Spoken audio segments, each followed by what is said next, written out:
What's going on, everybody? Giant Opinion Sports here, another draft profile. Hope you all are safe and warm. If you enjoyed this video, please leave a like. If you're new, subscribe. I've got these videos coming all the way up to the draft, so we got 3 months of these to come, baby. But today, we're talking about a special player, one of the more hyped prospects in recent memory, and there's hype for a good reason. Tyler Linderbaum may be the best center prospect to come out of college in a decade. He's commonly brought up with other prospects like Quentin Nelson and Creed Humphrey. Now, in the last few days, really started to focus in on Linderbaum. Watched probably about 6-7 games. I've seen a few, obviously, even before I scouted him, I saw a few Iowa games, and I knew he was a really good player, but until I really dug into the tape, I didn't realize how special he really was. I had the opinion before that he was way overrated by the public. Wrapping up my scouting report, I'll admit that I was wrong. Linderbaum isn't just the best center prospect in this draft. He's an extraordinary athlete and human being. There is a few concerns, and we'll go over them, but this will be an overly positive analysis of Linderbaum, I think. I'll just get this out of the way quickly. If a team is running anything other than a wide zone running scheme, Linderbaum is probably not for you. Good news is, for Tyler, more teams than not are running that zone stuff nowadays, so I just feel like outside of a zone, it would just be a waste to use him in really any other system. Linderbaum will do his damage out in space. He is lightning fast, he gets to the second level in a flash, and he's put plays on tape that make me feel bad for linebackers. He puts them down. You do not want to give this guy a full head of steam. Now, may not be the biggest guy in the world, but I will say, for his size, he is a naturally strong dude.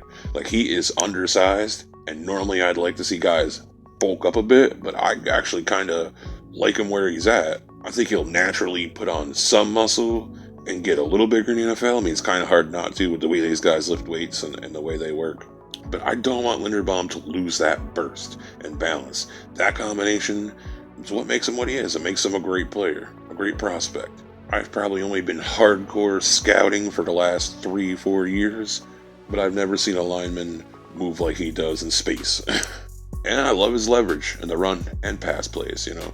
When you have great balance and play low and fast, good leverage is the byproduct pretty much. It also helps that he's probably one of the smartest players on the field. That don't hurt. And I do want to touch on the concerning stuff a little bit, mostly in the pass game. Now, I saw reps where he got overpowered quite often, and that's something he's going to encounter his whole career probably. He does have some traits that make me feel like he can overcome stronger defensive linemen.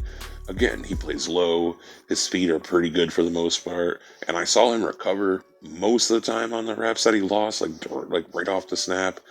Now, in the NFL, he's not recovering as often because guys are so much faster, stronger, and even technique-wise nowadays, they are pretty advanced. So, if you're a fan of the team that drafts Linderbaum, expect early struggles, but don't give up on him.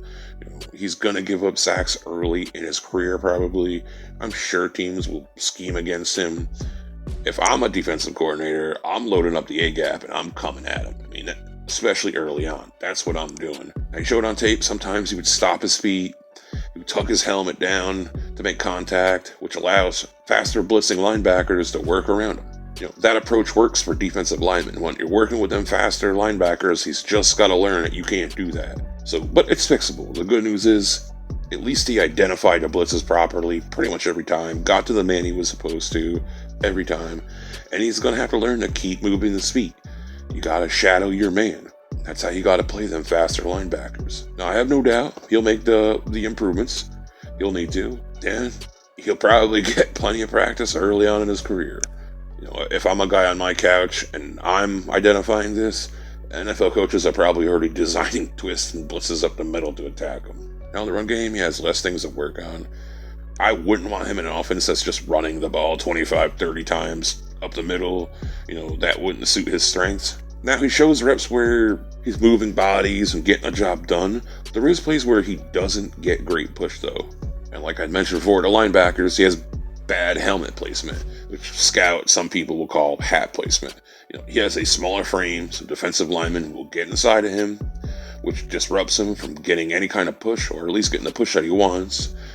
Here's why he'll be okay. His speed and IQ allows him to just get to his spots consistently. I'm not sure he'll ever have a great anchor, so the next thing he needs to work on is his hands and arm strength.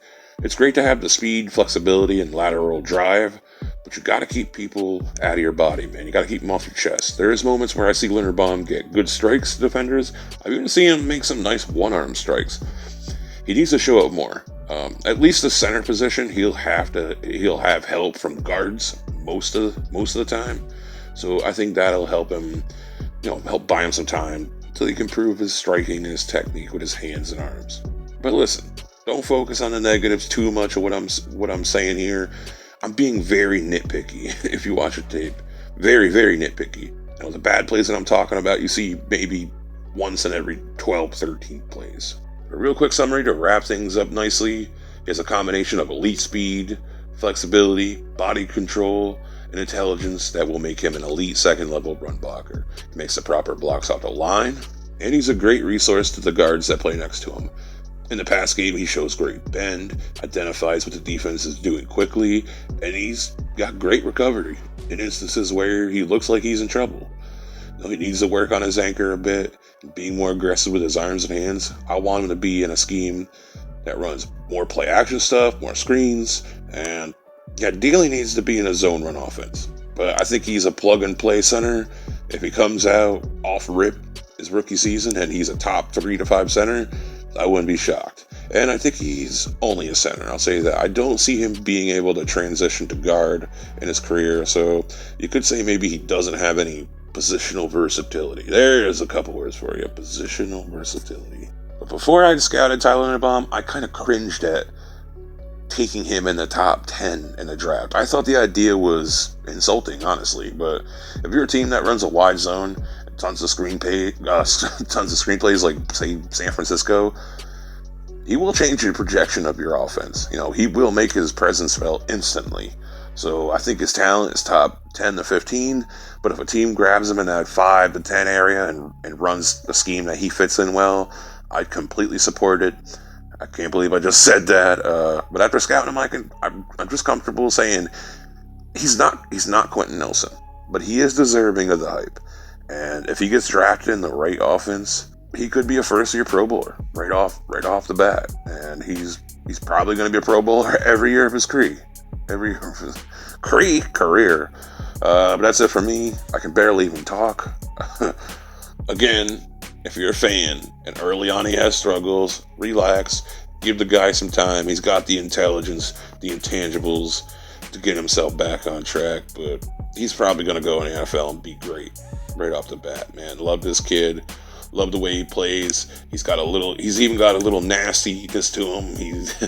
He's not Hakeem Ikwanu, but he does have a little nasty streak. He will put people on their ass at times.